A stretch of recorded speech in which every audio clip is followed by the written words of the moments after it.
Is warming up and cooling down really necessary, or are they just taking up time that you could be using on your current workout? In this episode of Fitness for Newbies, we're going to answer that exact question. And we're also going to answer the questions if it is necessary, why, what are the best ways to warm up and cool down, and how long should they actually last? First of all, a resounding yes, especially if you're a newbie. Now, personally, I believe that warm ups are necessary for all levels, but it's going to vary from one level to the next. So let's focus on what you need to know as a newbie in the gym. All right, so muscles have very little ability to stretch. When you warm up, you increase the blood flow to the muscles and you also increase your body's temperature.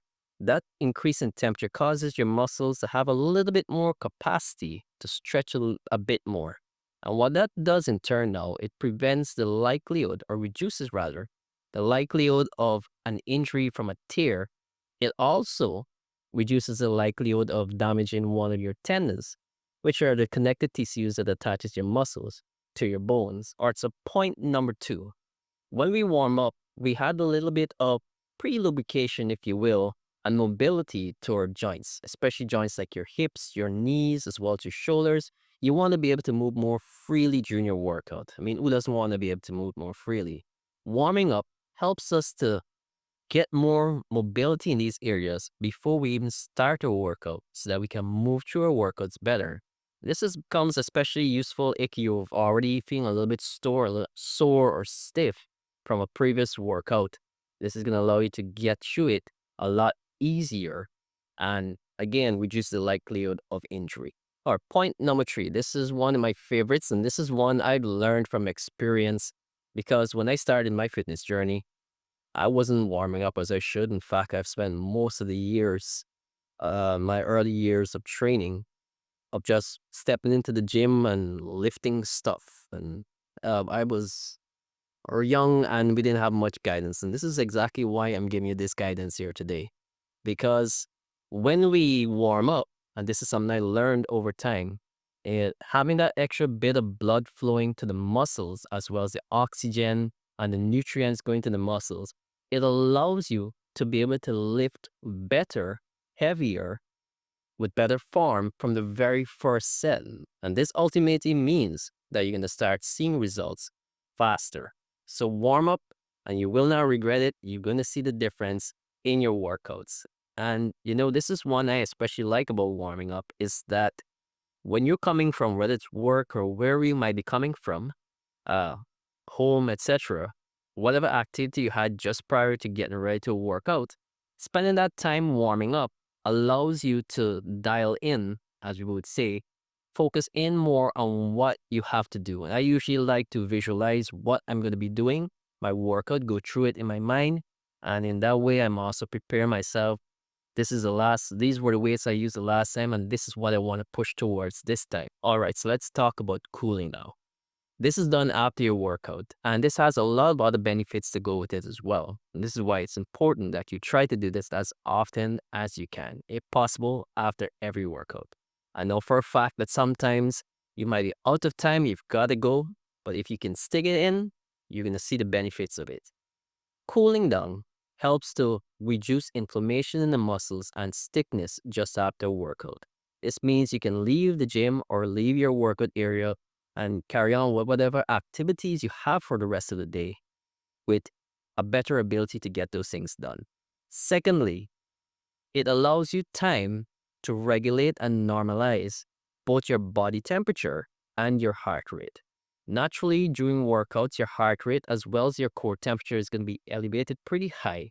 And the benefit of regulating or normalizing this after your workout through a cool down is that it's going to reduce the likelihood of feeling nauseous afterwards. So let's look at the last point. Because strength training or resistance training, as we may call it, is anaerobic training, meaning that it's done on the conditions where you're deprived of oxygen in your muscles, we produce the byproduct lactic acid. This is why it burns when you come down to those last set of reps. And this is one of the side effects of anaerobic training, strength training.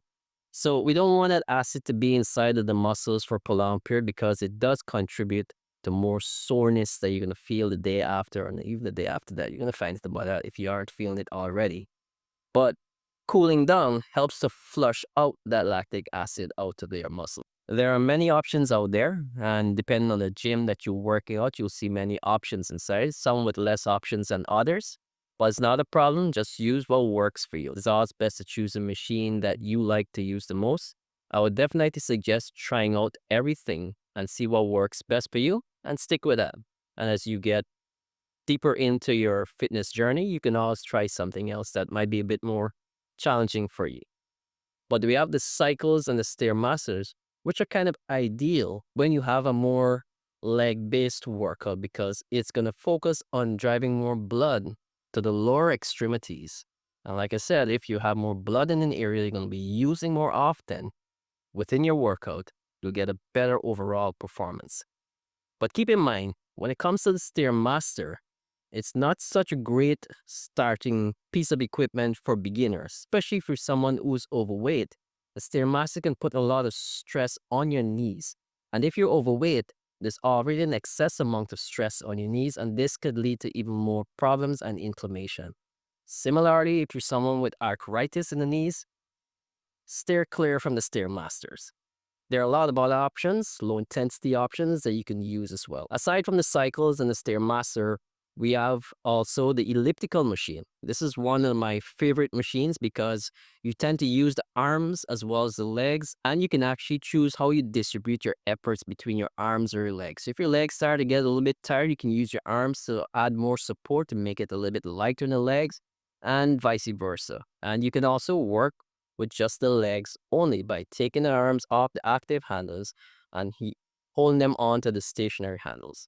So a lot of options with this, and it's been shown that the elliptical machine not just is a good machine for the fact that it's low intensity, low impact, but it's also one that burns a lot more calories than some within a space of time without having to crank it up to an extent that it puts too much stress on your body, especially as a newbie. And of course, there's always the go-to, which is going to be the treadmill.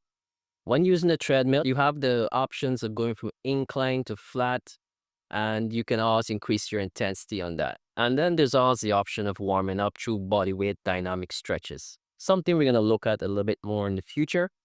But the takeaway is there are several options inside of most gyms.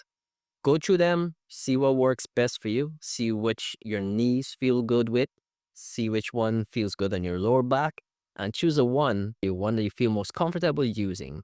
And stick with it, get better at it, and then you can always try the other ones as you go along in your fitness journey. Choose one that you feel comfortable with, and you're going to know when you're ready.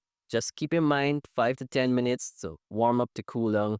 And if somewhere within that range feels like the sweet spot for you, you're focused, you're dialed in, your body temperature feels warm, you maybe even start to break a sweat, which is usually one indicator that you're ready. Once you're ready, get out there and enjoy your workout and make the best of it. So remember, don't overthink it, choose what works for you, and start smashing those goals.